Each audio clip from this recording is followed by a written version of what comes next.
Hey guys, I'm Shama Maher, CEO of Scaling Retail, and today this topic is for fashion startups. Who, when, and how should you hire your first startup fashion employee? Let's unpack it. Now, chances are your very first employee is going to be a very strong admin. A very strong admin is going to be able to help take you through all the daily grind and in fact make you a lot more accountable to running your business on a day-to-day basis.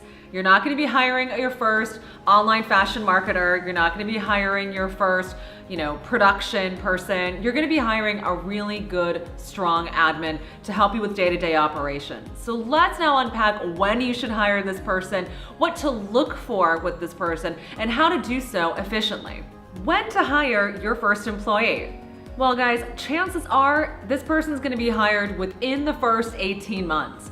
This is going to be that tipping point when you're like, holy bananas, how am I going to get everything done if I actually need this business to start to scale up? Maybe you start noticing you're having difficulties with doing your seasonal pitches. Maybe it's difficulty when it comes to reaching out to PR people, when it comes to reaching out to editorial. Maybe you're having a difficult time looking at research for, let's say, production or manufacturing. Your first admin is going to be that person who's really going to be a generalist. Now, chances are you'll be spending at least $15 an hour to hire this person, and they're likely going to start to work for you about 5 to 15 hours a week. So make sure that you have the budget to be able to allocate to someone who's going to be strong in terms of being able to be delivering the right results. They're going to be available when you need them to be available, and they're also going to be within your budget. Now, who should this person really be? Well, you're not hiring someone who's senior level management, certainly not at $15 an hour. And chances are this person may not be able to stick around with you more than 6 months. So definitely ask them during that interview process, can you commit to this job for 6 months to a year? You don't want to be cycling through your first employees over and over and over again. And you definitely don't want this person to be an intern. Interns require way too much assistance, right? You need to be able to train them. They may not know what they're doing. And some interns these days can be quite entitled. So you actually want someone who's going to be strong in office management, right? Someone who's been in an office, someone who has lots of different kinds of skills that they can bring to the table, and not someone who's just going to be excelling in one particular thing.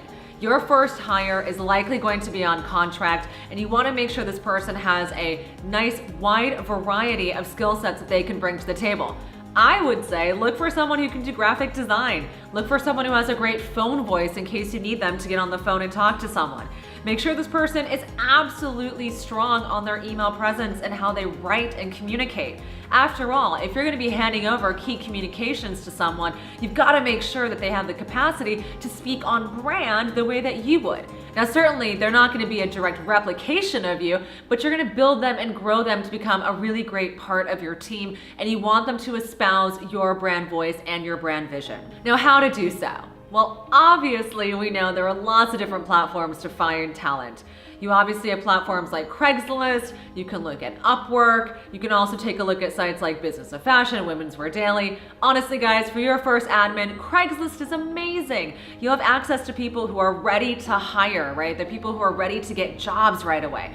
CRAIGSLIST works on such a factor of immediacy. You post something up, within 24 hours, you should have a flood of candidates who are ready to take a job in 48 hours. So I think, guys, CRAIGSLIST for this first hire could be an amazing first step for you. Upwork can be a little bit more challenging. So really ask yourself, do I need this person to work with me virtually? Do I want them to come to my studio and be more local? You can definitely find freelancers on Upwork who are more local, but Upwork is really designed to have more of a remote kind of virtual capacity, right? CRAIGSLIST, I feel, really has a great core group of people who are local, who are looking to have, jobs where they meet with you once in a while. And that, I think, is really important. So guys, I hope you have a really good understanding of what you need to do in order to get that first employee and how to do so and what exactly you're looking for. Make sure that you check out our blog post on fashion startups, how you can scale up your operations and set them up for success. The step-by-step process is super important because when you think about your operations, it's very important that you set up your business for success.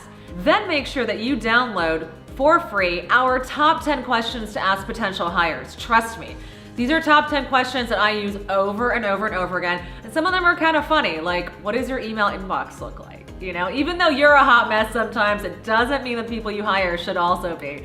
So guys, make sure that you leave comments below. Please subscribe to our channel. Head on over to scalingretail.com to learn about all the amazing things that we do for clients. And I hope that I will hear from you soon. You can reach me at hello@scalingretail.com. Have a great day.